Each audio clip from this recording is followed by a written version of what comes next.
Et le portrait de la semaine n'est pas consacré à un sportif, mais à un fan de sportif. Il s'appelle Benoît Dujardin, il est passionné de basket. Avec sa caméra, aucun match du Poitiers Basket Club 86 ne lui échappe. Il va même sortir un DVD sur l'histoire de son club favori. Un portrait signé Olivier Rioux et Julien Delage. Benoît Dujardin, c'est en quelque sorte le troisième œil du PB 86 et du basket français en général. Toujours sur la touche, sur tous les matchs, rien ne doit lui échapper. Que j'ai envie de voir et je suis près du terrain pour ça. J'ai envie de voir de la sueur, des coups, enfin être dans l'intensité du match. Proposer aux spectateurs ce qu'ils ne peuvent pas avoir quand ils sont dans la salle. Et là, moi, je suis à 1 mètre du jeu, donc c'est là que c'est assez intéressant en fait. Caméra au point, il tourne tout. Décrypte, décortique chaque phase de jeu. En fait, c'est peut-être lui qui connaît le mieux le club du Poitiers Basket 86.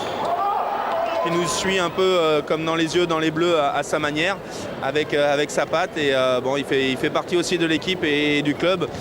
C'est quelqu'un de très discret, mais qui travaille énormément. Je l'admire parce que c'est un passionné, il allait au bout de sa passion et ce qu'il fait, il le fait très bien et c'est peut-être le meilleur en France à ce niveau-là, quoi. Il vous dérange pas là quand il est autour de vous là pendant les matchs à fouiner? Ça serait quelqu'un d'autre, ça passerait pas. Lui, ça passe.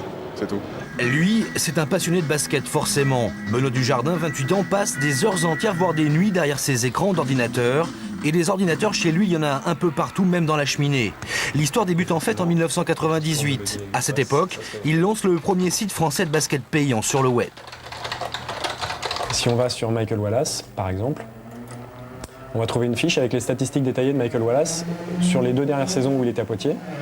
Et on peut même obtenir les stats match par match, ce qui permet de faire un retour historique sur tout ce qu'a fait Mike Wallace. Aujourd'hui, il fait autorité sur Internet, mais Benoît Dujardin est sur un nouveau projet, une trilogie, l'histoire de son club en 3 volets.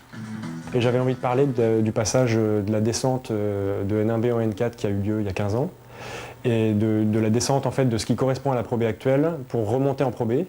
Et donc il y a un premier épisode qui raconte comment le club s'est restructuré après cette descente. Le deuxième épisode qui est la saison dernière, la première saison du Poitiers Basket 86. Et le troisième épisode, c'est cette saison, en espérant qu'on puisse remonter en Pro B et que je puisse boucler la boucle. Et le travail est énorme. Documentation, recherche d'archives, tournage, interview, montage. 6 mois d'investissement pour sortir l'épisode 2 dans quelques semaines. Le premier volet, l'historique, lui, devrait voir le jour en fin d'année. Quant à la montée en Pro B, tout dépend de l'équipe. Benoît, lui, a fait son boulot tout seul comme un grand. Et ça, c'est peut-être la plus belle des récompenses. Très bien. Enfin, on ferme cette page des sports avec une première dans la région du karting pour handicapés.